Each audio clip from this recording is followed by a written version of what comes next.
the school teacher had gone to the blackboard and she had made the statements that my fiance went off to World War II.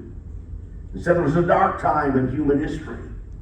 And said he was killed and he never returned. And I wept myself to sleep night after night, broken. And said America was frightened. And we were fearful. And she said there were 6 great world leaders. She took her chalk and she began to write their names down on the blackboard. In capital letters, she started Churchill. Under that, Hitler with a capital H. And Roosevelt and Il Duce and Stalin and Tojo. And she said to the student body, she said, I cried, I was afraid. What would you have done? A little boy stuck his hand and he said, Miss Brooks, I'd have done like you. I'd have looked to Jesus Christ. She said, we're in a public school, son, and you don't use his name. Well, he said, ma'am, you just wrote it down in capital letters. And she swung around and there it was in capitals. Churchill, Hitler, Roosevelt, Il Duce, Stalin, and Tojo of Japan. You and I need a real good glimpse of Jesus Christ.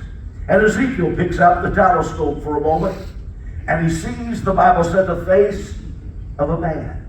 Now, few would argue with us that there was once a man named Jesus. I don't think many would have an argument on the fact that there was a man that walked the shores of time by the name of Jesus Christ, a great teacher. Some said a rabbi. And nobody had a problem. The big question arises, even in evangelical fundamental circles, was he also God? That's where the rub comes. History agrees he was great, but the carnal mind can't accept and admit that he was a divine combination and a unique blending that we would say of human and divine personality. But with his humanity, he touched humanity. With his deity, he reaches out and he touches deity.